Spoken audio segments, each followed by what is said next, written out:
Next நாம் என்ன பார்க்க போகிறோம்னா மெகாஃபோன் சொல்லுவாங்க. அப்போ மெகாஃபோன் என்னது? பெரிய ஒலிபெருக்கின்னு அர்த்தம். ஃபோன் என்னது? இப்போ நம்ம பேசுகிற உரையாடல் பண்ணுறோம் இல்லையா, அதே மாதிரி இந்த இடத்துல ஃபோனுன்னா ஒலிபெருக்கின்னு அர்த்தம். ஒலின்னு என்னது? சவுண்டு. 2 ஒலி இருக்குது ரைட்டா. இன்னொரு ஒலி வந்து சவுண்டு அதிகமாக்கி கொடுக்குறது ஒலிபெருக்கி. ரேடியோ செட்டுன்னு சொல்லி போகிறோம். கிராமத்தில் இந்த காலத்தில் ரேடியோ ஸ்பீக்கர் போடுறாங்கல்ல, இப்போ நீங்கள் ஸ்பீக்கர் வச்சுருக்கீங்க இல்லையா, அதெல்லாம் ஒலிபெருக்கின்னு சொல்லுவாங்க. இப்போ நீங்கள் ரேடியோவில் ஸ்பீக்கரை கனெக்ட் பண்ணியிருக்கீங்க, அதெல்லாம் என்னது? ஒலிபெருக்கி. அப்போ மெகா ஃபோனு என்னது? பெரிய ஒலிபெருக்கின்னு அர்த்தம். அதாவது கூம்பு வடிவ மெகான்னா இந்த இடத்துல நீ கூம்பு வடிவ ஒலிபெருக்கி. அந்த காலத்தில் கூம்பு மாதிரி இருக்கும் ரைட்டா, அதைத்தான் மெகா ஃபோன் சொல்லுவாங்க. அதனோட ஷேப் எப்படி இருக்கும்னா, இருங்க காமிக்கிறேன்.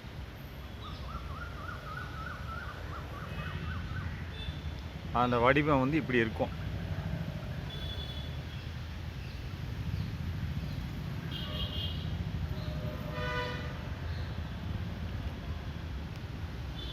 இந்த இடத்துல பேசுவீங்க. இந்த இடத்துல பேசுகிறது இங்கே போய் ஒன்று படும். இங்கே போய் பட்டு பிறகு இங்கே எதிரொலிக்கும், பிறகு இங்கே எதிரொலிக்கும், பிறகு இங்கே எதிரொலிக்கும், பிறகு இங்கே எதிரொலிக்கும், பிறகு இங்கே எதிரொலிக்கும், பிறகு இங்கே எதிரொலிக்கும், பிறகு இங்கே எதிரொலிக்கும், பிறகு இங்கே எதிரொலித்து இப்படி தூரமாக போகும். அதிகமான சவுண்டாக போகும் ரைட்டா. அதை தான் இப்படி சொல்லுவோம். இங்கே பேசுகிறது இங்கே படும். சவுண்டு இங்கே வந்துச்சுன்னு சொன்னால் இங்கே படும். இப்படியே போய் எதிரொலிச்சு பெருசாக வந்து அதிகமான சவுண்டை உண்டாக்கும் ரைட்டா. இதுதான் கூம்பு ஒலிபெருக்கி. அப்போ a megaphone is a horn shaped device used to address a small gathering of people. அப்படின்னு ஒரு மெகாஃபோன், அந்த கூம்பு ஒலிபெருக்கியானது இஸ் எ ஹார்ன் ஷேப்டு. ஹார்னா குழல் வடிவம். ஹார்ன் என்னது? குழல். இது குழல் மாதிரி தானே இருக்குது. இது என்னது? இது இப்படி இருக்குது குழல் தானே, குழல் மாதிரி தானே இருக்குது, குழல் மாதிரி தானே இருக்குது. இது கான் ஷேப்டு தானே. இதெல்லாம் ஹார்னா ஒரு குழல் வடிவது. கான்செப்ட் டிவைஸ் அப்படின்னா குழல் வடிவ ஒரு சாதனம் ஆகும். அதாவது மெகாஃபோன்னா கொம்பு ஒலிபெருக்கியானது ஈஸ் இருக்கிறது எவ்வாறாக? கான்செப்ட் டிவைஸ் அப்போ கூம்பு வடிவ பொருளாக இருக்கிறது. அதுக்கடுத்து நெக்ஸ்ட் என்ன சொல்லியிருக்கான்? அண்டர் டு அட்ரஸ், அதை யூஸ்னா அதை வைத்து, அந்த கூம்பு வடிவ ஒலிபெருக்கி மெகாஃபோனை வைத்து, யூஸ்னா வைத்து, உபயோகப்படுத்தி, to address a small gathering of people. அட்ரஸ்ன்னு சொன்னால் உரை நிகழ்த்த முடியும். அட்ரஸ்னால் அந்த அவங்களுக்கு சொல்லிக் கொடுக்க முடியும். அதாவது இந்த இடத்துல அட்ரஸ்னால் உரை நிகழ்த்த. மீட்டிங் போட்டு பேசுகிறாங்க இல்லையா, அவங்க பேசுகிறது அந்த கும்பலுக்கு பூரா கேட்கும், தூரமாக இருக்கவங்களுக்கு கேட்காது. டு அட்ரஸ்னால் உரை நிகழ்த்த ஏ ஸ்மால் கேதரிங் ஆஃப் பீப்புள் அப்படின்னா ஒரு சிறிய கூட்டம். ஸ்மால்னா சிறிய, கேதரிங்னா கூட்டம், மக்களின் சிறிய கூட்டத்திற்கு உரை நிகழ்த்தவோ அல்லது ஒரு விவாதம் செய்யவோ இதை பயன்படுத்தலாம். இப்போ உங்கள் மீட்டிங் ஹாலில் மீட்டிங் போட்டு பேசுகிறாங்க, மைக்கு ஸ்பீக்கர் வச்சு பேசுகிறீங்க இல்லையா, அதை மாதிரி இது ஒரு ஸ்மால் கேதரிங், சிறிய கூட்டத்தை கூட்டி இந்த ஒலிபெருக்கியை பயன்படுத்தி நாம் பேசலாம், அது எல்லாத்துக்கும் கேட்கும்ன்றான். அட்ரஸிங்னா கூட்டத்தை கூட்டி பேசுவது ரைட்டா. அது கூட்டம், இந்த இடத்துல கூட்டம்னு வச்சுக்கோங்க. கேதரிங்னா ஸ்மால் கேதரிங்னா ஒரு கூட்டத்தை கூட்டி, மக்களின் கூட்டத்தை கூட்டி உரை நிகழ்த்தலாம். கேதரிங்னா அந்த அட்ரஸ்னால் உரை நிகழ்த்தலாம் என்று பொருள் ரைட்டா. அப்போ மெகாஃபோன் என்பது ஒரு ஹார்ன் ஷேப்டு அப்புறம் குழல் வடிவ சாதனமாகும். யூஸ்டு உபயோகப்படுத்தப்படுகிறது. டு அட்ரஸ்னால் உரை நிகழ்த்த. எதற்கு? A small gathering of people, சிறிய கூட்டத்தை கூட்டி உரை நிகழ்த்த பயன்படுத்தப்படுகிறது. It's one end is wide and other end is narrow. இதனோட ஒரு முனை வந்து ஒய்டு அகலமாகவும் இன்னொரு முனை நேர குறுகியதாகவும் இருக்கும். எப்படி பார்த்துட்டிங்களா? இது ஒரு முனை இப்படி தான் போகும், குழல் மாதிரி அப்படியே போய் இப்படி இருக்கும். அப்போ இது ஒய்டாக இருக்கா? இது ஒரு முனை, இது ஒய்டு, இது நேராக இருக்கா, குறுகி இருக்கா. இதெல்லாம் பேசுவாங்க, சவுண்டு வெளியில் வரும், இது வெளியில் போகும், இதில் பேசுவாங்க ரைட்டா. அப்போ ஒரு முனை இதனோட is one end is wide அகலமாகவும் and one end is narrow குறுகியதாகவும் இருக்கும். when a person speaks at the narrow end, அந்த குறுகிய முனையில் பேசும்போது the sound of his speech is concentrated அப்படின்றான். இருங்க வர்றேன்.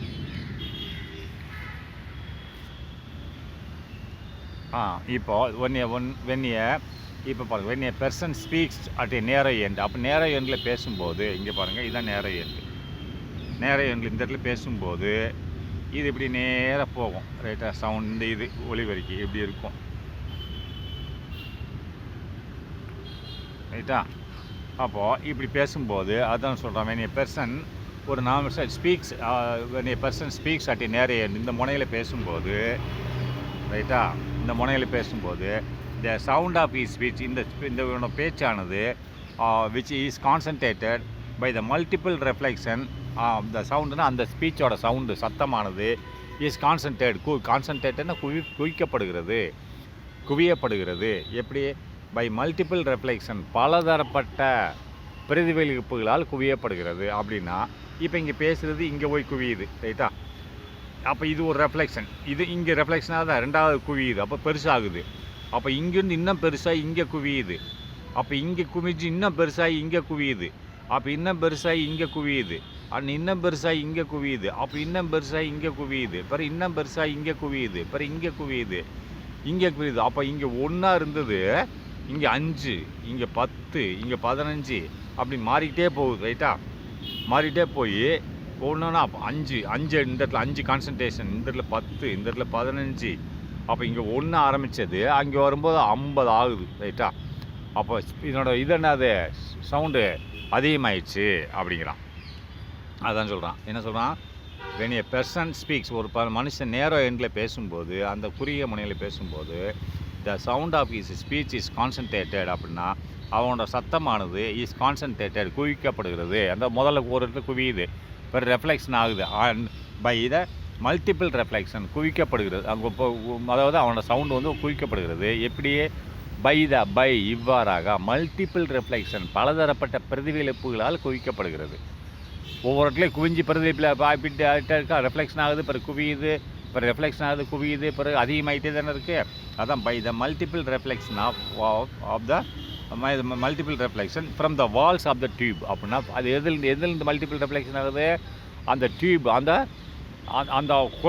குழல் தான் டியூப்னு சொல்கிறான். அந்த இடத்துல டியூப்ன்றான். அந்த குழல் ரெண்டு ஒன்று தான்.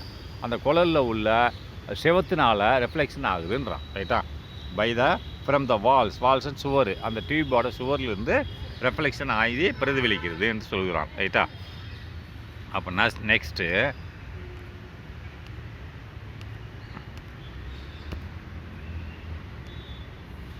என்ன சொல்கிறான்? தஸ் இவ்வாறாக his voice can be heard loudly over a long distance. அப்போ அந்த நேர எண்ணில் அவன் பேசக்கூடிய சத்தமானது ஹென்ஸ் தஸ் ஆகவே his voice அவனோட சத்தம் நேர எண்ணில் பேசக்கூடிய சத்தமானது கேன் பி ஹியர்டு கேட்கப்படுகிறது. எங்கே கேட்கப்படுகிறது? லவுட்லி மிகவும் சத்தமாக கேட்கப்படுகிறது. ஓவர் ஏ லாங் டிஸ்டன்ஸ் அப்படின்னா எவ்வளவு நீண்ட தூரத்துக்கு, ஓவர்னா நீண்ட லாங்கு நீண்ட தூரத்திற்கு கேட்கப்படுகிறது ரைட்டா. அப்போ டாப்லர்ஸ் எஃபெக்ட், அப்போ டாப்லரோட எஃபெக்ட் விளைவுகள் என்னன்னு பார்ப்போம் ரைட்டா. அப்போ டாப்லர் என்ன சொல்லியிருக்காரு? The whistle of a fast moving train appears to increase in pitch as its approach a stationary listener அப்படிங்களாம். அப்போ எ விசில்னா ஒரு ஊதல் சத்தம். ட்ரெயினில் வந்து ஒரு ஊதல் சத்தம் வருதுல்ல, பீன்னு ஊதிட்டு போகிறான் இல்லையா, அதெல்லாம் விசில் சத்தம். இப்போ போலீஸ்காரங்க விசில் அடிக்கிறாங்க இல்லையா, அது ஒரு ஊதல் தானே. ஊதுறது மூலியமாக கிடைக்கக்கூடிய சத்தம் வந்து ஊதல் சத்தம். அவன் வாயை வச்சு ஊதுறாள், விசிலில் ஊதுறாள், உஷ்னு ஊதுறான் இல்லையா, அதான் அந்த இப்போ ட்ரெயினில் அதேமாரி தான். அந்த ஹார்ன் அடிக்கும்போது அது ஊதல் சத்தம் தான். இந்த விசில்னா ஊதல் சத்தம் of a fast moving train. அப்போ ஒரு வேகமாக நகலக்கூடிய ஃபாஸ்ட் மூவிங் ட்ரெயினை வேகமாக நகலக்கூடிய ட்ரெயினோட விசில் ஊதல் சத்தமானது appears to increase in pitch அப்படின்னா அது தென்படுகிறது. appearsனா தென்படுகிறது. எவ்வாறாக? டு இன்க்ரீஸ், அந்த ஊதல் சத்தம் தென்படுகிறது, கேட்கப்படுகிறது. இந்த இடத்துல கேட்கப்படுகிறதுன்னு வச்சுக்கோ, கேட்கப்படுகிறது. டு இன்க்ரீஸ்னா அதிகமாக கேட்கப்படுகிறது. எப்போ? டு இன் பிட்ச்சுன்னா அதனோட பிட்ச்சுன்னு என்ன சொல்லலாம், அதனோட திறன், அந்த சவுண்டோட திறன்னு வச்சுக்கேன். திறனில் நம்மளுக்கு அதிகமாக கேட்கப்படுகிறது ரைட்டா. எங்கே? As it's approach to a stationary listener. இப்போ நான் நின்றுக்கிட்டே இருக்கேன் ஒரு இடத்துல, ட்ரெயின் தூரமாக இருந்து வருது. அப்போ அங்கேருந்து சத்தம் ட்ரெயின் வந்து ஒரு விசில் சத்தம் கொடுக்குது. அது எனக்கு அது கொடுக்குறது ஒரே சத்தம் தான், ஆனால் எனக்கு இங்கே கம்மியாக கேட்குது. அந்த ட்ரெயின் பக்கத்தில் வர வர வர வர எனக்கு அதிகமாக கேட்குதா இல்லையா? ஏன்னா டிஸ்டன்ஸ் கம்மியாயிட்டிருக்கு. ஆனால் அது சத்தம் வந்து 50 கொடுக்குறது 50 தான் கொடுத்துட்ருக்கோம். ஆனால் எனக்கு நான் என் பக்கத்தில் வர வர அது எனக்கு கூட கேட்குற மாதிரி தெரியும். ரைட்டா? தூரமாக இருந்து கேட்கும்போது, தூரமாக சவுண்டு எழுப்பும்போது என்னாகும், அது எனக்கு வந்து கம்மியாக கேட்கும். அது என் பக்கத்தில் வர வர எனக்கு அதிகமாக கேட்கும். பக்கத்தில் வந்து இன்னும் அதிகமாக கேட்கும். அப்போ என்னை விட்டு போன உடனே இன்னும் கொஞ்சம் கம்மியாகிட்டே போகும். வலது சைடில் போக போக கம்மியாகிட்டே போகும். அதை தான் சொல்கிறாங்க. அதனுடைய பிச்சுன்னா திறன் அந்த சவுண்டோட திறனை வச்சுக்கேன்.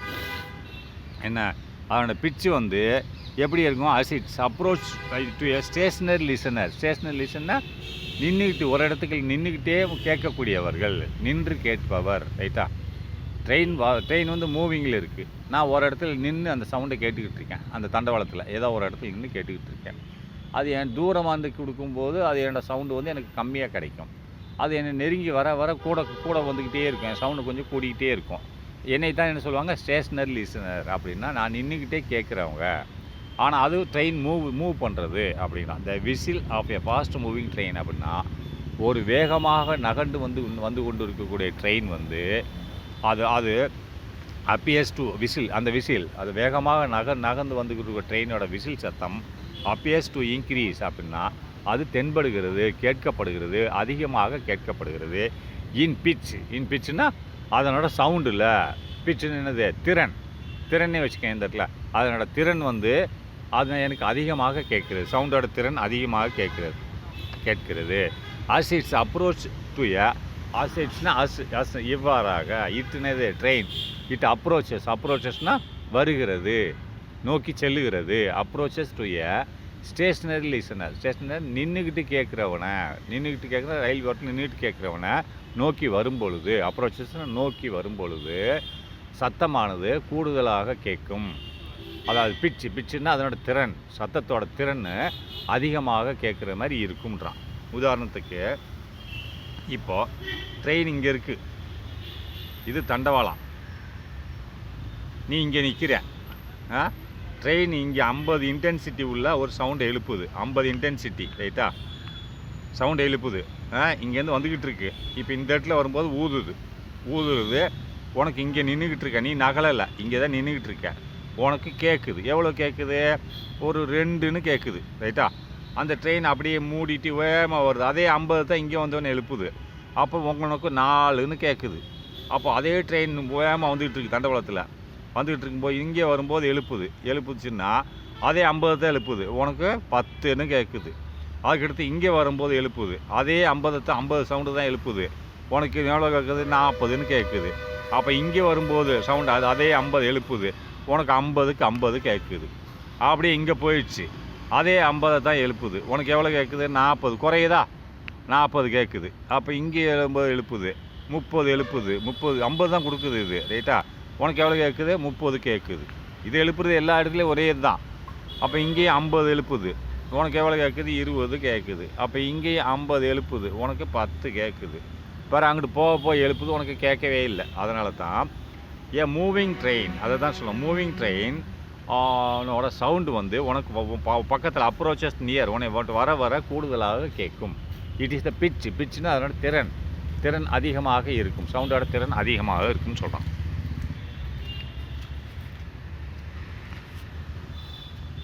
பார்த்தீங்களா?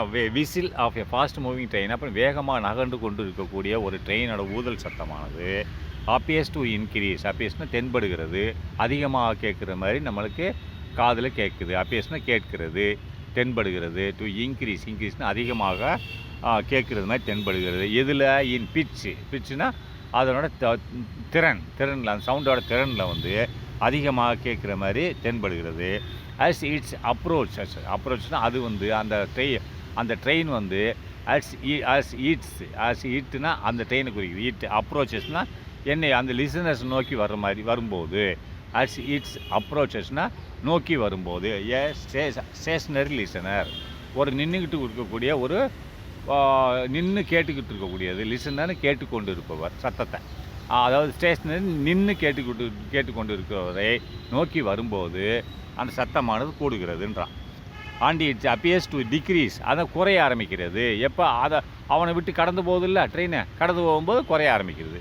as its appears to decrease as the train moves away from the listener அப்படின்னா moves away as the நல்லா கேட்டுக்கோங்க as it approaches முடிஞ்சு as it appears தென்படுகிறது to decrease குறையிற மாதிரி தெரிகிறது. எப்படின்னா அவங்ககிட்ட வர்ற வரைக்கும் கரெக்டாக இருக்கும், தூரமாக அவன்கிட்ட வர்ற வரைக்கும் ஃபுல்லாக இருக்கும், வந்ததுக்கப்புறம் ஃபுல்லாக இருக்கும், அப்படியே அவனை விட்டு போகும்போது குறைய ஆரம்பிச்சிடும். அதான் சொல்கிறான், இட் அப்பியர்ஸ் டு டிக்ரீஸ்னு குறைய ஆரம்பிக்கிறது as the train moves away from the listener. ட்ரெயின்னா அந்த ட்ரெயின் வெளியில் அது அவனை விட்டு போகும்போது, அவனை கடந்து செல்லும்போது, லிசனர்ஸ்னால் அந்த நின்று கவனிக்கக்கூடியவரை விட்டு, ஃப்ரம் லிசனர்ஸ்னால் அங்கேருந்து இங்கே வந்துடுச்சு, அப்படி இப்போ கடந்து செல்லுது. ஃப்ரம் அப்படின்னா ஃப்ரம்னா அங்கேருந்து இந்த லிசனர்ஸ்னால் அங்கே நின்று கவனிச்சிட்டு இருக்கவனை விட்டு ட்ரெயின் ஆனது நகர்ந்து செல்லும்போது அது குறையிற மாதிரி, சவுண்டு குறையிற மாதிரி தென்படுகிறது.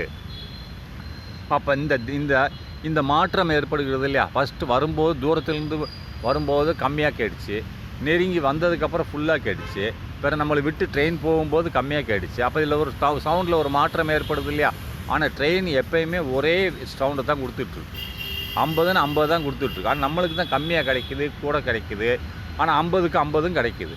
அது ஏன்? திஸ் அப்பரண்ட் சேஞ்ச் இந்த தோராய மாற்றமானது. அப்பரண்ட்னா தோராயமான மாற்றங்கள் ஏற்படுது இல்லையா? 1 கிடைக்குது, 2 கிடைக்குது, தூரமாக இருக்கும் 1 கிடைக்குது, 50ல் 1 கிடைக்குது. அப்பரண்ட் சேஞ்ச் என்னது?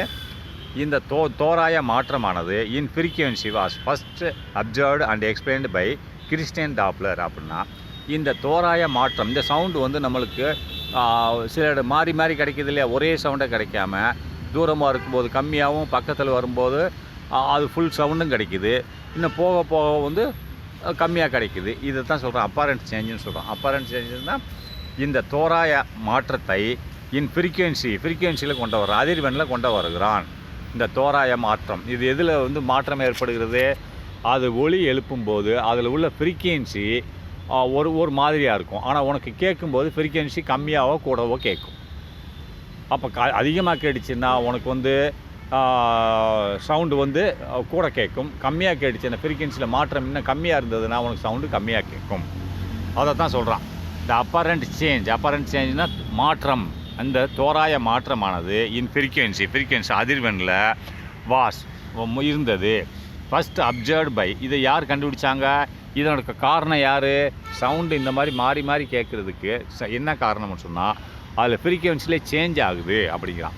இப்போ உதாரணத்துக்கு ஃப்ரீக்வன்சியில் எப்படி சேஞ்ச் ஆகுதுன்னா, இது ட்ரெயின், இது 50 இன்டென்சிட்டி உள்ள ஃப்ரீக்வன்சி கொடுக்குது, 50 சைக்கிள்ஸ் பெர் செகண்ட், அது இப்படி போகுது, ரைட்டா? இதுதான் ஃப்ரீக்வன்சி. இந்த ட்ரெயின் இங்கே வருது, நீ இங்கே நிற்கிற, இங்கே போகுது ட்ரெயின், இப்படியே போயிட்டுருக்கு, ரைட்டா? இங்கே நிற்கிற. அப்போ இங்கே உனக்கு இந்த ஃப்ரீக்வன்சி எவ்வளோ கிடைக்கும்? 50 சைக்கிள்ஸ் பெர் செகண்ட்ன்றது 10 சைக்கிள்ஸ் பெர் செகண்ட் கேட்கும், 10 சைக்கிள்ஸு பெர் செகண்ட் கேட்குது. அப்போனா கம்மியாக தானே உனக்கு கிடைக்குது. இங்கே 50 எழுப்புது, 50 சைக்கிள்ஸ் பெர் செகண்ட் அதிர்வெண் கொண்ட ஒரு அலையை எழுப்புகிறது. ஆனால் இங்கே உனக்கு வரும்போது 10 அதிர்வெண் கொண்ட அலை தான் கிடைக்கிறது. அப்போ அதனோட சவுண்டே உனக்கு கம்மியாக கேட்குறது. அதே மாதிரி இங்கே மொத்தமாக இங்கே வந்ததுக்கப்புறம் அதே 50 அலை எண் கொண்ட வரிசை அது உனக்கு அப்படியே கேட்கும். அப்போ மொத்தமாக 50 கேட்கும். இதை விட்டு தாண்டி போன உடனே அது 50 தான் எழுப்பிட்டு இருக்கு, இங்கே 50 எழுப்புதுன்னு வச்சுக்கிறோமே, 50 சைக்கிள்ஸ் எழுப்புது. இங்கே வரும்போது உனக்கு கம்மியாக கேட்குது, அதிர்வெண் கம்மியாக கேட்குது. அப்படின்னா உனக்கு கம்மியாக கேட்கும், ரைட்டா? இங்கே அந்த அதிர்வெண் இங்கே வரணும் இல்லையா? இங்கே எழுப்பக்கூடிய அதிர்வெண் இங்கே உன்னை சேரணும், காதுக்கு சேரணும் இல்லை? நீ நின்றுக்கிட்டு இருக்கு, அது ட்ரெயின் போயிட்டுருக்கு, போக தூரம் கம்மியாகிட்டுருக்குல்ல. அப்போ அது எழுப்புறது ஒன்று தான், உன்கிட்ட சேர்றது கம்மியாக அதிர்வெண் சேருதுன்றான். இந்த அப்பரண்ட் சேஞ்ச், அப்பரண்ட்னா தோராய மாற்றம். எதில் தோராய மாற்றம் ஆகுது? ஃப்ரீக்வன்சி தானே மாற்றம் ஆகுது. அது எழுப்புற ஒரு ஃப்ரீக்வன்சி நீ எவ்வளோ டிஸ்டன்ஸில் இருக்கோ அதுக்கு தக்கன உனக்கு ஃப்ரீக்வன்சி மாறி வருது. Apparent change in frequency was observed கவனிக்கப்பட்டது, கண்டுபிடிக்கப்பட்டது. அண்ட் எக்ஸ்பிளைன் விளக்கப்பட்டது. அதை கண்டுபிடிச்சி விளக்கினார், விளக்கினார். யார்? By Christian Doppler. அவர் பேர் கிறிஸ்டியன் டாப்லர்னு சொல்லுவாங்க, ரைட்டா? அவர் தான் இந்த மாதிரி ஒரு ஃப்ரீக்வன்சியில் மாற்றம் ஏற்படுகிறது, இந்த மாதிரி சவுண்டு நம்மளுக்கு கூட குறைய கேட்குறதுக்கு காரணம் என்னென்னா அப்பரண்ட் சேஞ்சுன்னா தோராய மாற்றம் ஏற்படுகிறது என்று கண்டுபிடித்தவர் யார்? Christian Doppler. 1803 கண்டுபிடிச்சி விளக்கினார் அப்படிங்கிறான். அண்டு ஆஸ்ட்ரியன் மேத்தமெட்டிஷியன், இன்னொருத்தர் ஆஸ்ட்ரியன் மேத்தமெட்டிஷியன் என்பவரும் இதை உறுதிப்படுத்தினார். இவர் கண்டுபிடிச்சதை கூட ஆஸ்ட்ரியன் மேத்தமெட்டிஷியன் அண்டு ஃபிசிஷியன், அவர் வந்து ஒரு இயற்பியலாளர் அண்டு கணக்கியலாளர், ரைட்டா. ஆஸ்ட்ரியன் இந்த 2 பேரும் சேர்ந்து கண்டுபிடித்து விளக்கினார்கள் அப்படிங்கிறாங்க, ரைட்டா. நல்லா கவனிச்சுக்கோங்க. இந்த மாதிரி அப்பரண்ட் சேஞ்ச், தோராய மாற்றம் ஏற்படுகிறது இதில் ஃப்ரீக்வன்சியில். அதனால தான் இந்த மாதிரி சவுண்டு கம்மியாகவும் கூடவும் கேட்குதுன்னு சொல்கிறான். ஃபஸ்ட் அப்சர்வ்னா கவனிக்கப்பட்டது, அண்ட் எக்ஸ்பிளைன்னா விவரிக்கப்பட்டது, கவனித்து விவரித்தாங்க, ரைட்டா. பை யாரால்? Christian Doppler and Austrian mathematician. அதாவது கிறிஸ்டியன் டாப்ளர் என்பவரால் இது கவனிக்கப்பட்டது. அவர் இன்னொருத்தர் இல்லை, ஒரே ஆள் தான். அவர் யார்? அண்ட் ஆஸ்ட்ரியன் மேத்தமெட்டிஷியன், அவர் ஆஸ்திரியாவை சேர்ந்த மேத்தமெட்டிஷியன் கணக்கியலாளர் அண்டு ஃபிசிசிஸ்ட். நான் 2 பேரும் தெரியாமல் சொல்லிட்டேன், அதை நீக்கிக்கோங்க, தப்பாக சொல்லிட்டேன், ரைட்டா. அதாவது இவர் கிறிஸ்டியன் டாப்ளர் தான் யாருன்னா ஒரு கணக்கியலாளர் அண்டு ஃபிசிசிஸ்ட், இயற்பியலாளர். அப்படி ஒரே ஆள் தான் கண்டுபிடிச்சார், ரைட்டா. நான் 2 பேருன்னு சொல்லிட்டேன், தெரியாமல் சொல்லிட்டேன், அதை எடுத்துருங்க. அண்ட் ஆசியன் நாட்டை சேர்ந்த மேத்தமெட்டிஷியன் கணக்கியலாளர் அண்டு ஃபிசிசிஸ்ட், இயற்பியலாளர் ஆவார். இவர் யார்? Christian Doppler. இவர் தான் கண்டுபிடிச்சார். ஹி அப்சர்வ்ட் தட், இதை கண்டுபிடித்தார். எப்படி? The frequency of sound as received by the listener is different from the original frequency produced by the source. அப்படின்னா அதாவது he observed, இவர் ஆராய்ந்தார், கண்டுபிடித்தார். எதை கண்டுபிடித்தார்? இந்த இடத்துல அப்சர்வ்ட்னு போட்டால் ஆராய்ந்தார் இல்லை கண்டுபிடித்தார். that the frequency of the sound received by the listener, அப்படின்னா லிசனர்னால் ஒரு இடத்துல நின்று கேட்டுக்கிட்டு இருக்கான் இல்லையா, அவன் வாங்கக்கூடிய சவுண்டு, அவன் காதில் வந்து வரக்கூடிய சவுண்டு அலைகள். த ஃப்ரீக்வன்சினா அலைகள், அதிர்வெண், ரைட்டா. ஃப்ரீக்வன்சினா அதிர்வெண் இல்லை அலைகள்னு வச்சுக்கோங்க, 2 ஒன்று தான். அதிர்வெண், அவன் காதில் வந்து விழுகக்கூடிய அதிர்வெண் யாருக்கால்? த ஃப்ரீக்வன்சி ஆஃப் த சவுண்ட்னா ஒளியின் அதிர்வெண் வாஸ் ரிசீவ்டுனா பெறப்படுகிறது பை த லிசனர்னா கேட்கக்கூடிய நபர், பெறக்கூடிய நான் திரும்பி படிக்க அப்சர்வ்ட், அவர் கவனித்தார். என்னத்தை கவனித்தார்? தட் த ஃப்ரீக்வன்சினா அதிர்வெண் ஆஃப் சவுண்டு, அந்த சவுண்டோட அதிர்வெண் வந்து அஸ் ரிசீவ்டுனா பெறப்படுகிறது. யாரால்? லிசனர், கேட்கக்கூடியவரால் பெறப்படக்கூடிய சவுண்டோட அதிர்வெண் வந்து இஸ் டிஃபரெண்ட், வித்தியாசமாக இருக்கிறது. எதிலிருந்து? From the original frequency produced by the source. அப்படின்னா அதாவது அதிர்வெண்ணை உண்டாக்கக்கூடிய மூலத்திலிருந்து இது மாறுபட்டு இருக்கிறதுன்றான். ஃப்ரம் எங்கேருந்து மாறுபட்டு இருக்குது? ஃப்ரம் த ஒரிஜினலாக இயற்கையிலேயே உண்மையிலேயே ஃப்ரீக்வன்சினா அதிர்வெண்ணை உண்டாக்கக்கூடிய, உண்மையிலே அதிர்வெண்ணை உண்டாக்கக்கூடிய ஒரு மூலத்திலிருந்து இவன் கேட்கக்கூடியவனுக்கு அதிர்வெண் வித்தியாசமாக இருக்கிறது. அதை தான் இந்த பாருங்கள். எப்படின்னா அதை தான் நான் சொல்லிட்டேன் படத்தில். இது ட்ரெயின், இதுதான் மூலம், ஒரிஜினல் அதிர்வெண்ணை உண்டாக்குகிறது. இது 50 அதிர்வெண்ணை உண்டாக்குறது ஃப்ரீக்வன்சி. ஏன்?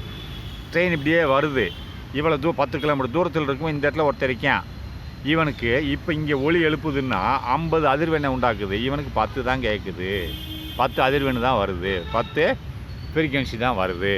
அப்போ இங்கே வந்து எழுப்புது, அதே 50 தான் எழுப்புது. ஆனால் இங்கே இவனுக்கு என்ன கேட்குது? 25 கேட்குது. அப்போ இன்னும் கொஞ்சம் கூட கேட்குது. அப்போ இங்கே வந்து எழுப்புது, 50 எழுப்புது, ஆனால் 50க்கு 50 கேட்குது, முழுசாக கேட்குது. அவனை விட்டு போகுது, இங்கே எழுப்புது, இங்கே 50 தான் எழுப்புது, ஆனால் என்ன கேட்குது? அவனுக்கு 25 கேட்குது, குறையுது, போக குறையுது, ரைட்டா. இதுதான் அவன் சொல்கிறது. டிஃப்ரெண்ட்டாக கேட்கு லிசனர், இதுதான் லிசனர், ரைட்டா. லிசனருக்கு வந்து அது அப்பரண்ட்னா அவனுக்கு மூலம் எழுப்புவது, ட்ரெயின் தான் மூலம், அங்கேருந்து அதிர்வெண்ணை எழுப்புகிறது. ஆனால் லிசனருக்கு டிஃப்ரெண்ட்டாக கேட்குது. அது ஒன்று கூடுது இல்லை குறையுது.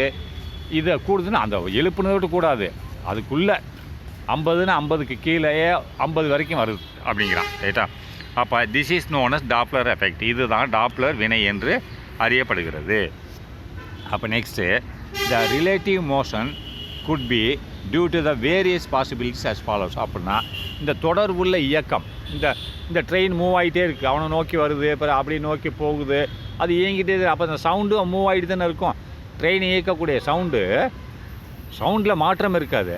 அதாவது அந்த சவுண்டு தூரத்தில் மாற்றம் இருக்கும் இல்லையா, சவுண்டில் எந்த மாற்றமும் இல்லை, அது எத்தனை ஃப்ரீக்வன்சி அதான் எழுப்புகிறது. அப்போ அதனோட டிஸ்டன்ஸில் மாற்றம் இருக்கிறது இல்லையா. அங்கே 50 கிலோமீட்டர் தள்ளி இருக்கும்போது ஒரு சவுண்டு எழுப்பிச்சு, இப்போ 30 கிலோமீட்டர் அதே சவுண்டு எழுப்புதுன்னா தூரத்தில் மாற்றம் இருக்கும்போது அது வேகமாக என்கிட்ட வந்துடும். அங்கேருந்து வர்ற தூரத்தை விட இது பக்கத்தில் வேகமாக வந்துடும். அதை தான் சொல்கிறான். என்ன சொல்ல, இந்த ரிலேட்டிவ் மோஷன்னா சார்ந்து உள்ள இயக்கமானது. இது சார்ந்த இயக்கம். இது சார்ந்த இயக்கம் could be due to various possibilities as follows. அது பல வழிகளில் இந்த இயக்கம், இந்த ட்ரெயின் வந்து மோஷனில் இருக்கு இல்லையா, அதை ரிலேட்டிவ் மோஷன் சொல்லுவாங்க. சார்பு இயக்கம். இந்த சார்பு இயக்கமானது எதற்கு? Stationary listener. ஸ்டேஷனரி நின்று கேட்குறாலே ஒருத்தன், அவனுக்கு இந்த ட்ரெயின் மூமெண்ட்டில் இருக்கு இல்லையா, அப்போ ரிலேட்டிவ் மோஷன் தானே. சார்பு இயக்கமானது could be due to various possibilities அப்படின்னா இது நடக்கிறது எதனால்? பல நிகழ்வுகளால் நடக்கிறது. இந்த தோராய அதிர்வெண் என்பது பல வேரியஸ் பாசிபிலிட்டிஸ், பல நிகழ்வுகளால் தான் இவைகள் நடக்கின்றன. இந்த ரிலேட்டிவ் மோஷன்னா இந்த தொடர்பு நகர்வு நடக்கின்றனன்னு சொல்கிறாங்க. இதை பார்ப்போமா? First, the listener moves towards or away from a stationers. அப்படின்னா லிசனர்ன்றது யார்? கேட்குறவன்.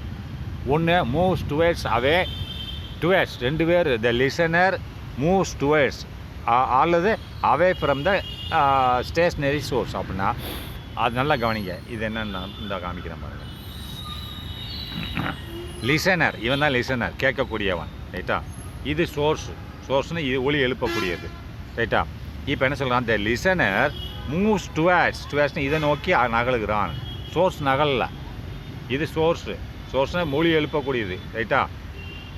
இவன் லிசனர், இவன் கேட்குறவன். இது சோர்ஸ்னால் ட்ரெயின் தானே அதில் சோர்ஸ்னு சொன்னால். இப்போ ட்ரெயின் ஒரே இடத்துல நின்றுக்கிட்டு இருக்கு, ரைட்டா, ஒலி எழுப்பிக்கிட்டு இருக்கு. அந்த லிசனர் அவன் நிற்காமல் நகர்ந்து போகிறான் ட்ரெயினை நோக்கி. அதான் சொல்கிறான், த லிசனர் மூவ்ஸ் டுவேர்ட்ஸ்னா இதை towards from A stationery source. அப்படின்னா ஸ்டேஷ்னரி சோர்ஸ் கூட சேர்ந்து போகணும், இல்லை அந்த ஸ்டேஷ்னரி சோர்ஸை விட்டு வெளியில் போகணும், ரைட்டா. அதாவது லிசனர் வந்து மூவ்ஸ் டுவேர்ட்ஸ்னால் ஒன்று இதை நோக்கி நகரணும். எதை நோக்கி? Moves towards from A stationery source, ஒன்று நோக்கி நகரணும், இல்லை அல்லது அவேனா இதனோட வெளியில் போகணும். இந்த லிசனர் இந்த சோர்ஸ்லேருந்து வெளியில் போகணும். அப்படி இருந்தால் என்ன நடக்கும்னு பார்ப்போம், ரைட்டா. இவர் லிசனர், ரைட்டா, இதான் லிசனர்னு சொல்லிட்டேன். லிசனர் மூவ்ஸ் டுவேர்ட்ஸ்னால் இதை நோக்கி, டுவேர்ட்ஸ், அல்லது அவே இதனை இப்படி போகணும். ஒன்று இந்த சோர்ஸை நோக்கி போகணும், இல்லை சோர்ஸ்லேருந்து வெளியில் போகணும், ரைட்டா. மூவ்ஸ் டுவேர்ட்ஸ் அவே, டுவேர்ட்ஸ்னால் நோக்கி போகணும் சோர்ஸை, இல்லை அவே அதுலேருந்து வெளியில் போகணும். அவேனா அதுலேருந்து வெளியில். அப்புறமே ஸ்டேஷ்னரி சோர்ஸ், ஸ்டேஷ்னரினா நின்றுக்கிட்டு இருக்கக்கூடிய சோர்ஸ். இந்த சோர்ஸ் இந்த ட்ரெயின் மூவ் ஆகலை, இது ஸ்டேஷ்னரி சோர்ஸ். மூவ் ஆகிற யார்? லிசனர் தான் மூவ் ஆகிறான். லிசனர் இதை நோக்கி போகலாம், இல்லை அதுலேருந்து வெளியில் போகலாம். அப்படி இருந்தால் என்ன செய்யணும்? ஒன்று, ரைட்டா, ஞாபகம் வச்சுக்க. Next, the source moves towards or away from the stationary listener. இதே எதிர்ப்பதம், ரைட்டா. இதே இதில் எதிர்ப்பதமாக வாங்க. இவன் யார்? இது யார்? லிசனர், ரைட்டா. இது லிசனர்னு வச்சுக்கோ. சோர்ஸ்னு வச்சுக்கிட்டோம். இதே சோர்ஸ்னு வச்சுக்கோ. இது லிசனர், இது சோர்ஸ். இது சோர்ஸ்னு வச்சா லிசனர் வச்சோம். இப்போது இந்த சோர்ஸு இதை நோக்கி மூவ் ஆகும், லிசனரை நோக்கி, அல்லது லிசனர் எப்படி பிரிஞ்சு போகும். முதல்ல என்னதான் லிசனர் சோர்ஸ் நோக்கி மூவ் ஆகும், இல்லை பிரிஞ்சு போகும்னு படித்தோமா.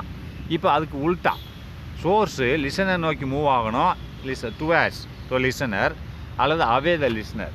ஒன்று கேட்டுக்கிட்டு இருக்கவனை நோக்கி போகணும், இல்லை அவனை விட்டு பிரிஞ்சு போகணும். அப்படி இருந்தால் என்ன நடக்கும் அதுன்னு கேட்போம். த சோர்ஸ்னால் மூலம், ஒலி எழுப்பும் மூலம். ஒலி எழுப்புகிற மூலம் இருக்குல்ல, அந்த ட்ரெயின் ஒலி எழுப்புது, அதான் சொல்கிறான். ஒலி எழுப்புகிற மூலம் மூவ்ஸ் டுவேர்ட்ஸ்னால் அதை நோக்கி செல்லணும். எதை நோக்கி? Moves towards. எதை நோக்கி? த ஸ்டேஷ்னரி லிசனர், நின்று கேட்டுக்கிட்டு இருக்கக்கூடிய ஒரு லிசனரை நோக்கி போகணும், அல்லது அவே அவனை விட்டு பிரிஞ்சு போகணும். இந்த ரெண்டு. ஒன்று முதல்ல ஃபஸ்ட்டு என்னது? அவே ஃப்ரம் த ஸ்டேஷ்னரி லிசனர், அவனை விட்டு பிரிஞ்சு போகணும். அதனால தான் ஒன்றா போட்டேன். இந்த காமன், இந்த ஸ்டேஷ்னரி லிசனர் ரெண்டுக்குமே காமன். அதனால த சோர்ஸ் மூவ்ஸ் டுவேர்ட்ஸ்னால் ஒன்று அதை நோக்கி போகணும், அல்லது அவே அதுலேருந்து பிரிஞ்சு போகணும். எதுலேருந்து? ஃப்ரமே ஸ்டேஷ்னரி லிசனர், நின்றுட்டு கேட்கக்கூடியன்ட்டு சோர்ஸ் நோக்கி அதை நோக்கி போகணும், இல்லை அதை விட்டு பிரிஞ்சு போகணும். ரெண்டாவது பாயிண்ட். அப்போ மூணாவது, என்ன சொல்கிறான்னு பார்ப்போம். Both source and listeners moves towards or away from one another அப்படின்றான். இப்போ முதல்ல ஒன்று ஸ்டேஷ்னராக இருந்தது. என்னது ஃபஸ்ட்டு இதில் என்னது சோர்ஸ் ஸ்டேஷ்னர், லிசனர் மூவ் ஆச்சு. செகண்ட் இதில் லிசனர் ஸ்டேஷ்னராக இருந்தது, சோர்ஸ் மூவ் ஆச்சு. ஒன்று சோர்ஸ் நோக்கி போகும், இல்லை லிசனர் நோக்கி போகும். இப்போ என்ன சொல்கிறேன்னா போத் சோர்ஸும் லிசனரும் ரெண்டு ஒன்று நோக்கி போகும், இல்லை பிரிஞ்சு போகும்ன்றான். அது எப்படின்னு பார்ப்போம். போத் சோர்ஸ் அண்ட் லிசனர் இரண்டும் மூலமும் ஒலி எழுப்பும் மூலமும் கவனிக்கிறவனும் அந்த ஒலியை கேட்குறவனும் மூவ் டுவேர்ட்ஸ் நோக்கி வரணும் அல்லது விலகி போகணும் அப்படிங்கிறான். இது எப்படி படம் போட்டு காமிக்கிறதுனா காமிக்கிறது. இது சரியா, இது சோர்ஸு, இது லிசனர், ரைட்டா? 10 கிலோமீட்டர் தூரத்தில் இருக்கான். அப்போ இவர் இதை நோக்கி பின்ன சோர்ஸ் நோக்கி லிசனர் நோக்கி நகழ்வார். இந்த லிசனர் சோர்ஸ் நோக்கி நகலும், ரெண்டு ஒன்றுக்கு ஒன்று நோக்கி நகலும், ரைட்டா? நீ தூரமாக இருக்க, நான் தூரம், ரெண்டு பேரும் நம்ம ஒன்றுக்கு ஒன்று நோக்கி நகர்றோம். அப்போ இந்த சோர்ஸ் லிசனர் நோக்கி நகலும், லிசனர் சோர்ஸ் நோக்கி நகலும். இதுதான் moves towards. Both source and listeners moves towards. அதேமாரி இன்னொன்று என்ன சொல்கிறான், both source and listeners moves அவே அப்படிங்கிறான். இந்த ரெண்டு, இந்த சோர்ஸ் அண்ட் லிசனர், இது சோர்ஸு, இது லிசனர், அவே இது இப்படி போகும், விட்டு பிரிஞ்சு போகும், இது பிரிஞ்சு போகும். அப்போ இங்கே ஒலி எழுப்பிட்டு இது பிரிஞ்சு போகுது, இது இங்கே ஒலியை கேட்டுட்டு இங்கிட்டு பிரிஞ்சு வருது. அப்போ இது போக போக இது இங்கிட்டு போக போக அதனோட சவுண்டு கம்மியாகிட்டே போகும். ஆனால் இங்கே இது ஒலி எழுப்புது, இது கேட்குது, ரெண்டுமே ஒன்றுக்கு ஒன்று நெருங்கி வருது, சவுண்டு கூட்டிகிட்டே இருக்கும். அதுதான் இந்த சென்டென்ஸில் எழுதியிருக்கான். இங்கிலீஷில் என்ன எழுதியிருக்கான்னு பாருங்கள். போத் சோர்ஸ் அண்ட் லிசனர்ஸ், அது இரண்டும், சோர்ஸும் ஒலி எழுப்பும் மூலமும் அதை கேட்பவரும் மூவ் டுவேர்ட்ஸ் ஒன்றை ஒன்று நோக்கி நகர்ந்தால், படம் தான், ஒன்றை ஒன்று நோக்கி நகர்ந்தால், அல்லது அவே ஒன்றை ஒட்டு பிரிந்து சென்றால், அவேன்னு பிரிந்து சென்றால், ஒன்றோட ஒன்று பிரிந்து சென்றால், அவே ஃப்ரம் ஒன் அதர் அப்படின்னா ஒருவருக்கொருவர் நோக்கி நகர்ந்தாலோ அல்லது பிரிந்து சென்றாலோ என்ன நடக்கும்னு பார்ப்போம். அடுத்து நெக்ஸ்ட் 4வதாக, the medium moves when both source and listeners are rest அப்படின்னா இதை பாருங்கள். மீடியம்ன்றது இப்போ காற்று மீடியம் இருக்குது, சவுண்டு காற்றுல போகுதா? தண்ணி மீடியம் இருக்குது, தண்ணியில் போகுதா? இரும்பு மீடியம் இருக்குது, இரும்பில் போகுதா? மீடியம் இருக்கணும். ஏதாவது ஒரு ஊடகம் இருந்தால் தான் சவுண்டு போகும், வெற்று இடத்துல சவுண்டு போகாது. அப்போ காற்றுல ஒரு வேகமாகவும் போகும், தண்ணியில் ஒரு வேகமாகவும் போகும், இரும்பில் ஒரு டொங்கின்னு நீ தட்டுற அங்கே காதை வச்சு கேளு உனக்கு கேட்கும், இரும்பில் ஒரு வேகமாகவும் போகும். அப்போது இப்போ என்ன சொல்கிறான்னு பாருங்கள். த மீடியம் மூவ்ஸ், அந்த ஊடகம் நகழுகிறது. When the both source and listeners are rest அப்படின்னா சோர்ஸ் மூலம், ஒலி எழுப்பும் மூலமும் அதை கவனிக்கும் நபரும் ஒரே இடத்துல இருக்கிறாங்க, ஆனால் ஊடகம் நகழுகிறது அப்படிங்கிறான். அதை எப்படி படம் போட்டு காமிக்கிறேன் பாருங்க. இப்போ பாருங்கள், இது ஒலி எழுப்பும் மூலம், இது சோர்ஸ், இது லிசனர், ரைட்டா? ரெண்டு பேர் இருக்காங்க. ஆனால் இவங்க ரெண்டு பேர் ஒலி எழுப்புறாரு, இவர் கேட்குறாரு. இது ஒரு காற்று ஊடகம், ரைட்டா? இது காற்று ஊடகம், இது ஃபுல்லாக காற்று, ரைட்டா? காற்று ஊடகம். இந்த காற்று நிலையாக இருக்குது, நகலாமல் இருக்குது, ரைட்டா? அப்படி இருக்கும்போது காற்று நகலலை, நகலாமல் ஆடாமல் அசையாமல் இருக்குது. அந்த நேரத்தில் ஒலி எழுப்புறார், இவர் கேட்குறார், ரைட்டா? இப்போது இவர் நகலலை, இவரும் நகலலை, லிசனரும் நகலலை, சோர்ஸும் நகலை, காற்று மட்டும் நகலுதாப்பா. இப்படி வேகம் 50 மைல் வேகத்தில் நகலுது, இந்த சைடில் இந்த சைடில் போயிட்டுருக்கா.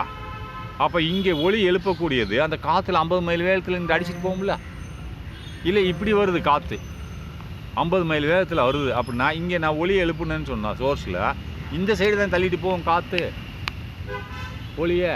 அப்போது இப்போ இந்த மாதிரி நேரத்தில் ஊடகம் நகலுகிறது, இந்த காற்று நகலுகிறது, நகர்ந்தால் அப்போ என்ன வினை நடக்கும் என்பதை பார்ப்போம், ரைட்டா? த மீடியம்னா ஊடகம் moves when both source and listeners are at rest அப்படின்னா மூவ்ஸ் நகலுகிறது. இது மீடியம், ஊடகம் நகல்கிறது, அது காற்று தான் நகலுது, ரைட்டா? லிசனரும் சோர்ஸும் சேம் ஒரே இடத்துல தான் இருக்காங்க. Both source and listeners are at rest, இரண்டு பேரும் நகலாமல் இருக்கும்போது ஊடகம் நகல்கிறது. அப்போ என்ன வினை நடக்கும் என்று பார்க்கலாம். அப்போ நீ டெஃபினிஷன் போட்டிருக்கான். டெஃபினிஷன் என்ன போட்டிருக்கான்? whenever there is a relative motion between source and the listener the frequency of the sound heard by the listener is different from the original frequency of the sound. ஏற்கனவே படிச்சிருக்கோம் இல்லையா, emitted by the source. This is known as Doppler effect. ரைட்டா, Doppler எஃபெக்ட்னா என்னன்னு சொல்கிறான்னு பாரு. அதாவது வேனவர் எப்பொழுதும் there is a relative motion, ஒரு சார்பு இயக்கம் இருந்தால் between source and listener, லிசனருக்கும் சோர்ஸுக்கு நடுவில் ஒரு சார்பு இயக்கமானது இருந்தால் அப்படின்னா இதுக்கு மட்டும் எப்படின்னு சொல்கிறோம் பாருங்க. இது ட்ரெயின், இது லிசனர் நின்றுட்டு இருக்கார், ட்ரெயின் மூவ் ஆகிட்டுருக்கு. அப்போ ஒரு சார்பு இயக்கமாக லிசனர் நோக்கி மூவ் ஆகிட்டுருக்கு, வந்து போகுது வெளியில், அவர் நோக்கி போகுது, இங்கேருந்து அவர் நோக்கி வருகிறது, பின் வெளியில் போகுது. அப்போ there is a relative motion. Van there is a relative motion, சார்பு இயக்கம். இவர் நின்றுட்டு இருக்கார், இது இயங்கி வர நெருங்கி வருதுன்னு அர்த்தம். அப்போ ரிலேட்டிவ் மோஷன் இருந்தால் வந்து அவர் விட்டு பிரிஞ்சு போகுது. ரைட்டா, அப்போ when there is relative motion but mean source ஒளி மூலத்துக்கும் அண்டு லிசனர் கேட்டுக்கொண்டு இருப்பவருக்கும் இருந்தால் the frequency of the sound heard அப்படின்னு, இந்த ஃப்ரீக்வன்சினா அதிர்வெண் ஆஃப் த சவுண்ட், அதாவது ஒளியின் அதிர்வெண் ஹியர்ட்னா கேட்கப்படுகிறது. யாரால்? பை த லிசனர்னா கேட்கும் நபரால். அங்கே நின்று கேட்டுக்கிட்டு இருக்கார்ல ஒருத்தர், அந்த ட்ரெயின் எழுப்பக்கூடிய ஒளியின் அலையை கேட்டுக்கொண்டு இருப்பவரால் கேட்கப்படுகிறது. இன் தீஸ் டிஃப்ரெண்ட், அது வித்தியாசமாக இருக்கும். அது என்ன எழுப்பிச்சோ அது கேட்காது, ஒன்று கூட குறையாக தான் கேட்கும், இல்லை இன்னும் குறையாக கேட்கும். இஸ் டிஃப்ரெண்ட், மாறி இருக்கும், அதே இது கேட்காது. Is different from the original frequency. எங்கேருந்து மாறி இருக்கும்? அது என்ன எழுப்பிச்சோ ஃப்ரம், அங்கேருந்து. ஒரிஜினல்னு இயற்கையிலே என்ன எழுப்பிச்சோ, original frequency of the sound, உண்மையான ஃப்ரீக்வன்சி அதிர்வெண், உண்மையான அதிர்வெண் ஒளியின் சவுண்டு, ஒளியின் உண்மையான அதிர்வெண்ணிலிருந்து மாறுதலாக இருக்கும். இந்த கேட்கக்கூடிய நபரோட ஃப்ரீக்வன்சி என்று சொல்கிறார். எமிட்டட் பை த சோர்ஸ், எமிட்டட்னா உமிழ்கிறது, வெளியேற்றுகிறது. ஃப்ரம் த சோர்ஸ், அது ஒளி மூலத்தால் வெளியேற்றப்பட்ட ஒளியின் அதிர்வெண்ணை விட கேட்டுக்கொண்டிருப்பவர் அதிர்வெண் அது வித்தியாசமாக இருக்கும் என்று சொல்கிறார்கள். இதுக்கு பேர் தான் this is known as Doppler effect. இதை தான் டாப்ளர் வினை என்று சொல்கிறார்கள். ரைட்டா, ஃபார் சிம்பிளிசிட்டி ஆஃப் கேல்குலேஷன் அப்படின்னா இதை சிம்பிள், அதை சாதாரணமாக நம்ம கணக்கிட வேண்டுமென்றால் இட் இஸ் அசியூம்னா நீ அதை அசியூம்னா நினைத்துக்கொள் அப்படின்னா, assume that the medium is rest அப்படின்னா, ஒரு மீடியம்ன்றது அதான். இப்போ நம்ம மண்டலம் மீடியம்னு என்னது, நம்ம ஒரு ஊடகம், எதில் நம்ம பேசுகிறோமோ அது ஒரு ஊடகம். இப்போ நீ என்கிட்ட பேசுகிற அது வந்து காற்று ஊடகம். அப்போ கடலுக்குள்ளே போனதுக்கப்புறம் இன்னொருத்தர்கிட்ட பேசுவார், அது வந்து வாட்டர் ஊடகம், நீர் ஊடகம். அப்போ இரும்பு இங்கே தட்டும்போது இன்னொரு இடத்துல கேட்கும், அது வந்து என்னது சாலிட் ஊடகம்னு சொல்லுவாங்க. அப்போது இது நல்லா பார்த்துங்க, ஃபார் சிம்பிளிசிட்டி ஆஃப் கேல்குலேஷன், ஒரு கணக்குக்கு வருவோம். இட் இஸ் அஸ்யூம்டு, நீ நினைத்துக்கொள். எதை நினைத்துக்கொள்? That the medium is rest அப்படின்னா, மீடியம்னா இந்த ஊடகம் வந்து நகலலை. ஊடகம் நகல்னு சொன்னாங்க இல்லையா, ஊடகம் நகலவில்லை. ஊடகம்னு என்னது, இந்த காற்று மண்டலம் நகலலை. அப்போ அந்த நேரத்தில் that is the velocity of the medium is 0. அப்போது அந்த காற்று மண்டலத்தோட வேகம் 0. வெலாசிட்டினா வேகம். ரைட்டா, அப்போ காற்று மண்டலம் நகர்ந்துச்சு, சோர்ஸு ரெஸ்ட்டில் இருந்துச்சு, அதே மாதிரி லிசனர் ரெஸ்ட்டில் இருந்தான்னு சொன்னல. ஆனால் இப்போ காற்று மண்டலம் நகலில் மொத்தம் 3 தான் இருக்குது. ரைட்டா, மண்டலம், லிசனர் அண்டு சோர்ஸ், இந்த 3 தான் இருக்குது. 3க்கு வெலாசிட்டி இருக்குது. ரைட்டா, இப்போ அதிர்வெண் இருக்குது. அதிர்வெண் எப்படி? சோர்ஸோட அதிர்வெண் இருக்கும், அதே மாதிரி வெலாசிட்டியோட அதிர்வெண் இருக்குது. இந்த 5 தான் மொத்தமே இதில் இருக்குது. Velocity of the medium, velocity of the source, velocity of the sound in source and velocity of the sound in listener and frequency of the source and frequency of the listener. இதுதான் 5 தான் இருக்குது. அதில் வெலாசிட்டினா of the medium அப்படின்னு வரும்போது ஊடகத்தோட velocity வின்னு குறிப்போம். அப்போ V1ன்றது சோர்ஸோட velocity. அப்போ V2ன்றது அவனுக்கு காதில் கேட்குது, லிசனரில் வந்து படுதில்லை, காதில் எவ்வளோ வேகத்தில் வந்து படுது அந்த சவுண்டு, அதனோட வேகம். அது V2ன்றது லிசனர் கேட்கக்கூடிய சவுண்டோட வேகம். ரைட்டா, இது செல்லக்கூடிய வெலாசிட்டி, சவுண்டு செல்லக்கூடிய சோர்ஸ்லேருந்து செல்லக்கூடியது, சோர்ஸ்லேருந்து செல்லக்கூடிய சவுண்டோட வெலாசிட்டி V1. அப்போ V2 கேட்கக்கூடியவனுக்கு எவ்வளோ வேகத்தில் வந்து கேட்குது அப்படிங்கிறது. அப்போ Vன்றது ஊடகத்தோட வெலாசிட்டி, ஊடகம் நகரலை ரைட்டா, இல்லை நகருது. அப்போ Nன்றது என்னது, ஃப்ரீக்வன்சி ஆஃப் த சோர்ஸ். சோர்ஸில் வந்து ஒரு ஃப்ரீக்வன்சி எழுப்பும் இல்லையா அதிர்வெண்ண, அதேமாதிரி N டேஷ்ன்றது அதாவது ஃப்ரீக்வன்சி வேறு ஃப்ரீக்வன்சி கேட்கும், அப்போ அப்பரண்ட் ஃப்ரீக்வன்சி கேட்கும் ரைட்டா. எழுப்புன ஃப்ரீக்வன்சி தான் இங்கே கேட்காது, சவுண்டு கம்மியாக கேட்கும் இல்லையா. அப்போ அதுதான் N டேஷ்ன்னு சொல்லுவாங்க, அப்பரண்ட் ஃப்ரீக்வன்சின்னு சொல்லுவாங்க ரைட்டா. இப்போது S and L be the source and listener அப்படின்னு தான். எஸ்ன்றது என்னது, சோர்ஸ் ஒலி எழுப்புறது, அண்ட் எல்ன்றது என்னது, லிசனர் அது சவுண்டை கேட்குறவன். அப்போது எஸ் அண்ட் எல் பி இருக்கிறது, இந்த 2 லெட்டரும் இருக்கிறது, எஸ்ஸும் இருக்கிறது அண்ட் எல் இருக்கிறது. எவ்வாறாக குறிப்பிடப்படுகிறது, பி த சோர்ஸ் அப்படின்னா மூலம், ஒலி எழுப்பும் மூலம் என்றும், அண்ட் த லிசனர் அதான் ஒலியை கேட்கும் நபர் என்றும் குறிப்பிடப்படுகிறது. மூவிங் வித் எ வெலாசிட்டி, இரண்டும் நகலுகிறது, சோர்ஸும் நகலுகிறது, லிசனர் நகலுகிறது வித் வெலாசிட்டி ஆஃப் Vs அப்படின்னா சோர்ஸ் வெலாசிட்டின்னு அர்த்தம். Vs என்பது சோர்ஸோட வெலாசிட்டி என்றும், VL என்பது லிசனோட வெலாசிட்டி என்றும் இரண்டும் நகலுகிறது ரைட்டா.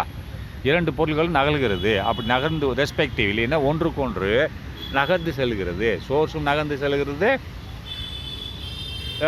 இது லிசனர் நகர்ந்து செல்கிறது. நான் திரும்பி படிக்கிறேன். எஸ் அண்ட் எல் அதாவது சோர்ஸ் அண்டு லிசனர், அப்போ தான் எஸ் பி இருக்கிறது, இந்த சோர்ஸ் அண்ட் லிசனராக இருக்கிறது. எஸ் அண்ட் எல் மூவிங் நகலுகிறது. எப்படி நகலுகிறது, எஸ் எல்லாம் வித் வெலாசிட்டி, இந்த வேகத்தோடு நகல்கிறது. அந்த வேகத்துக்கு பேர் என்னது, Vs. அந்த சோர்ஸ் வெறும் சோர்ஸோட இது வேகம்னு வரும்போது Vs என்றும், அதேமாரி இது லிசனர் நகரும்போது VL என்றும் குறிப்பிடப்படுகிறது.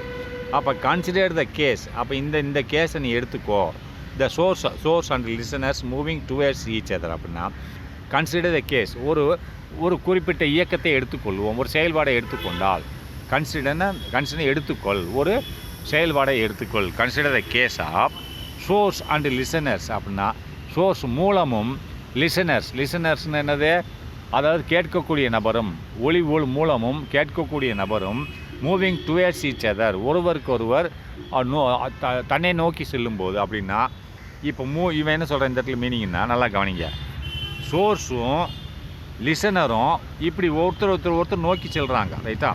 சோர்ஸு லிசனர் நோக்கி போகுது, லிசனர் சோர்ஸை நோக்கி வந்தால் அப்போ தூரம் 2 சோர்ஸ் என்ன செய்யுது, ஒலி எழுப்பிக்கிட்டே லிசனர் பார்த்து போயிட்டுருக்கு, லிசனர் ஒலியை கேட்டுக்கிட்டே சோர்ஸ் நோக்கி வருகிறார். அப்போ ஒரு இடத்துல 2 ஒன்று சேர்ந்துருவாங்க ரைட்டா. அதை தான் சொல்கிறான். கன்சிடர் த கேஸ், இந்த மாதிரி கேஸில் இந்த மாதிரி ஒரு நிகழ்வை எடுத்துக்கொண்டால், த source and listeners moving towards each other அப்படின்னா ஒருவருக்கொருவர் நெருங்கி கொண்டு வருகிறார்கள், நெருங்கி செல்கிறார்கள் என்றால், as the distance between them decreases, அப்போ அவங்களுக்கு இடைப்பட்ட தூரம் குறைய ஆரம்பிக்கும். ஆமாம், சோர்ஸும் மூலமும் ஒருவருக்கொருவர் நோக்கி வந்து கொண்டிருந்தால் அப்போ அவங்களுக்கு உள்ள டிஸ்டன்ஸு இடைப்பட்ட தூரம் குறைய ஆரம்பிக்கும். as the distance between them decreases அப்படின்னா, the apparentனா அப்போ apparent frequency will be more than the actual frequency, there's a source frequency. அப்போ apparent frequency வந்து அதிகமாக கிடைக்கும். எதை விட, இப்போ தோராய அதாவது எழுப்பக்கூடிய ஃப்ரீக்வன்சியை விட இப்போ 50 ஃப்ரீக்வன்சி எழுப்புதுன்னா அப்போ இது ஒன்றை நோக்கி வரும்போது அப்போ அதற்கு மேலே கிடைக்கும். The apparent frequency will be more அதிகமாக இருக்கும் than the actual source of the frequency. Actual சோர்ஸ்னால் உண்மையிலேயே மூலம் எழுப்பக்கூடிய அதிர்வெண்ணை விட இந்த கேட்கக்கூடிய அதிர்வெண் அதிகமாக இருக்கும். ஏன்னா இரண்டுமே ஒன்று நோக்கி வருகின்றன. அதுதான் அதிர்வெண் எழுப்பக்கூடிய ஃப்ரீக்வன்சியை விட அந்த லிசனர்ஸ் கேட்கக்கூடிய ஃப்ரீக்வன்சி அதிகமாக இருக்கும் அதிர்வெண் ரைட்டா. அந்த படத்தை பார்த்துக்கோங்க, போட்டிருக்கான். Source S and listener L ரைட்டா, ஒன்று நோக்கி செல்கின்றன. அப்போ நெக்ஸ்ட்டு பாருங்கள், let n and n dash அப்படின்னா என் மற்றும் என் டேஸ் என்பதை வைத்துக்கொள்வோம். எவ்வாறாக, be the frequency of the sound produced by the source அப்படின்னா, சோர்ஸ் அது மூலப்பொருள், அது இப்போ ட்ரெயின் தான் சோர்ஸ் சவுண்டை உண்டாக்குகிறது ரைட்டா. அப்போது அதை இப்போ என் என்பதை அது அதிர்வெண் இருக்குல்ல, சவுண்டை உண்டாக்குது, அதுக்கு ஒரு ஃப்ரீக்வன்சி இருக்குமில்ல, எதுக்குமே ஒரு ஃப்ரீக்வன்சி இருக்கும். அதிர்வெண் இல்லாமல் மூவ் ஆகாது ரைட்டா. அதிர்வெண் இருந்தால் தான் மூவ் ஆகும் ரைட்டா. இப்போ உன் கரண்ட்டுக்கும் ஏசி ஆல்டர்னேட்டிவ் கரண்ட் அதுக்கு ஒரு அதிர்வெண் 50 சைக்கிள்ஸ் பெர் செகண்டு. அதனால் லெட் வைத்துக்கொள்வோம் என் அண்ட் என் டேஸ். அப்போ என் மற்றும் என் டேஸை எவ்வாறாக வைத்துக்கொள்வோம்? ஃப்ரீக்வன்சி ஆஃப் த சவுண்ட் அப்படின்னா சவுண்டோட ஃப்ரீக்வன்சி என்று அதிர்வெண் என்று வைத்துக்கொள்வோம். அப்போ 2 கொடுத்துட்டு சவுண்டோட அதிர்வெண் சொல்கிறானே, அது என்ன அர்த்தம் பார்த்தா இந்த மாதிரி produced by the source and the sound observed by the listener. அப்போ 2க்கும் வித்தியாசம் சொல்லிட்டான். ப்ரொடியூஸ்டு பை த சோர்ஸ் அப்படின்னா அந்த ஒளி மூலம் உண்டாக்கக்கூடிய சவுண்டோட அதிர்வெண் என் என்றும், அண்டு த சவுண்ட் அப்சர்வ்டு அப்படின்னா ஒளியை கேட்கக்கூடிய, அப்சர்வ்னா கேட்கக்கூடிய, பை த லிசனர்னா நின்று கேட்டுக்கிட்டு இருக்கக்கூடிய, நின்று இல்லை பை த லிசனர் கேட்டுக்கிட்டு இருக்கக்கூடிய ஒரு கேட்கக்கூடிய, லிசனர்னா கேட்கும் நபர், ஒளியை கேட்கும் நபர், அப்சர்வ்னா கேட்கப்படுவது என் டேஸ் என்றும் வைத்துக்கொள்வோம். Let n and n dash. அப்போ 2 அதிர்வெண்ணு சொல்கிறான். Be the frequency of the sound. இந்த என் டேஸும் சவுண்டோட ஃப்ரீக்வன்சியாக இருக்கிறது, அதிர்வெண்ணாக இருக்கிறது. ஆனால் என் எதை குறிக்கிறது?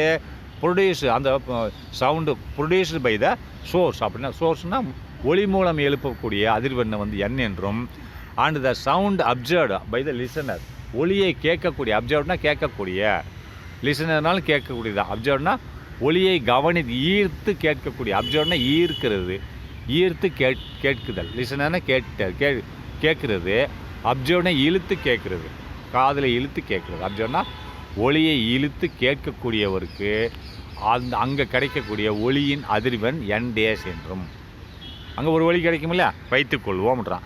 தென் the expression for the apparent frequency அப்படின்னா, அப்போ எக்ஸ்பிரஷன் ஃபார் த அப்பேரண்ட் ஃப்ரீக்வன்சினா அந்த கேட்குறான் இல்லையா, அதான் apparent frequency. Listener observed by the லிசனர்னா கவனித்து கேட்கக்கூடிய நபரோட அப்பேரண்ட் ஃப்ரீக்வன்சி, தோற்ற இல்லை தோராய 2 ஒன்று தான், தோற்ற இல்லை தோராய அதிர்வெண்ணு தான் என் days.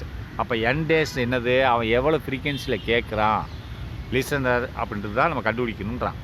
N dash equal to என்ன போட்டிருக்கான் ப்ராக்கெட்டுக்குள்ளே V + V1. அப்போ VL அப்படின்னா வீண் என்னது? Velocity of sound in medium. அப்போ VL என்னது? வெலாசிட்டி ஆஃப் த லிசனர்னா மூவ் ஆச்சுன்னா அதோட வெலாசிட்டி, அதாவது அவரோட சவுண்டு, அவருக்கு மூவ் ஆகிட்டே கேட்கக்கூடிய சவுண்டு, வெலாசிட்டி ஆஃப் லிசனர். அப்போ கீழே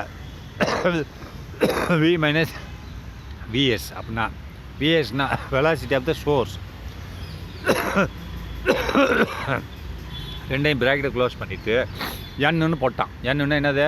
frequency of the sound created by the சோர்ஸால் உண்டாக்கப்படும் சவுண்டு, ஒளியின் அதிர்வெண் அர்த்தம். அது என் இன்ட்டு என். இதுதான் formula. N dash equal to V + Vனா நல்லா இது எப்படி கண்டுபிடிக்க ஈஸியாக மனப்பாடம் பண்ணிக்கணும்னா V + V1. Vனா ஊடகம் 2லையும் காமனாக தான் வரும். V + V1. அப்போ இந்த மாதிரி இந்த 2ம் சோர்ஸும் சவுண்டு லிசனர் ரெஸ்பெக்டிவ்லி மூவ் ஆகிட்டு இருந்துச்சுன்னு சொன்னால் இதனோட என்னது? அதாவது let v source and sound listener respectively இந்த எக்ஸ்பிரஷன். இதனோட அப்சர்வேஷன் எப்படி வருதுன்னா, இந்த 2 மேலே என்ன கொடுத்துருக்கான் பாருங்கள், N அண்ட் N1 இந்த மாதிரி ஒன்றுக்கு நோக்கி வரும்போது, ரைட்டா, ஒருவர் நோக்கி வரும்போது எவ்வாறாக இருக்கிறது? அப்போ மேலே ப்ளஸ் என்றும் கீழே மைனஸ் என்றும் போடும். இப்போ லிசனரும் இதில் என்ன சொல்கிறாங்க? மேலே லிசனரும் சோர்ஸ் நோக்கி தானே வர்றாங்க. அப்போ என்ன பண்ண ஊடகத்து கூட அப்போ மேலே எப்பயுமே லிசனர் இருக்கணும், கீழே சோர்ஸ் இருக்கணும், ரைட்டா. V + VL ஞாபகம் வச்சுக்கோங்க. அதேமாரி கீழே VS ஞாபகம் வச்சுக்கோங்க. அது ப்ளஸ் எங்கே போடணும், மைனஸ் எங்கே போடணும்னு பாருங்க. அதை N days equal to VL, ரைட்டா, VS. அப்போ மேலே ஏன் ப்ளஸ் போட்டிருக்கான்? ஒன்று நோக்கி வருது, அப்போ அதிகமாக தான் கேட்கும். அப்போ கீழே கம்மியாக இருந்துக்கணும் இல்லையா. அப்போ V - VS. அப்போ Vலேருந்து VSஐ குறைச்சாச்சுன்னா கம்மியான அமௌண்ட் தான் வரும். அதை வச்சு டிவைட் பண்ண அதிகமான அளவு உனக்கு சவுண்டு கிடைக்கும். அதனால தான் நோக்கி வரும்போது இது என்றும், விலகி போகும்போது மேலே மைனஸ் என்றும் கீழே ப்ளஸ் என்றும் போடணும், ரைட்டா. அதை நோக்கி வருது, அதனால தான் V + VL. கீழே ஏன் மைனஸ்னால் கீழே கம்மியாக இருந்தால் தானே உனக்கு அது டிவைட் பண்ணும்போது அதிகமாக கிடைக்கும். அப்போ நோக்கி வந்த சவுண்டு அதிகமாக கிடைக்கிது இல்லை ஆட்டோமேட்டிக்காக. இப்போ சோர்ஸும் லிசனரும் ஒருவரை நோக்கி வருகிறார்கள், அப்போ அதிர்வெண் கூடும், ரைட்டா. அப்போ அதிர்வெண் கூடும்னு என்னது ஃபார்முலாவில் என்ன செய்யணும், கீழே வந்து அது கம்மியாக இருக்கணும் எண். அப்போ வி மைனஸ் போட்டால் தானே கம்மியாக இருக்கும், வி ப்ளஸ் போட்டேன்னா அதிகமாக வந்துடும். டிவைடு அதிகமாக மேலே அதனோட ஈவுத்தொகை கம்மியாக கிடைக்கும். அப்போ இப்படி இருக்கும். அப்போ நெக்ஸ்ட் பாருங்கள், if v is the velocity of the sound, அப்போ v is the velocity of the sound waves. இங்கே வின்றது என்ன சொல்லியிருக்கான், சவுண்ட் வேவ்ஸ், ஒலி அலைகளின் வெலாசிட்டி. அந்த மீடியம் இருக்கு இல்லையா, நான் சொன்னேன்ல, வின்றது என்னது, ஒலி அலைகளின் வெலாசிட்டி, சவுண்ட் வேவ்ஸ். V1ன்றது என்னது, velocity of the source, sound waves of source. V2ன்றது வி ஒன்றும் இல்லை, விஎஸ்ன்றது velocity of the sound waves of source. அப்போ VLன்றது velocity of the listeners of the sound waves, ரைட்டா. அப்போ வின்னு என்னது, வெலாசிட்டி ஆஃப் த மீடியம், ரைட்டா, சவுண்ட் வேவ்ஸ் ஆஃப் மீடியம், ரைட்டா. அந்த மீடியம் அது எந்த மீடியத்தில் அது போயிட்டுருக்கோ அதான் சொல்கிறோம், velocity of the sound waves of the given medium. நீ எந்த மீடியத்தில் பேசுகிறியோ அந்த மீடியம்.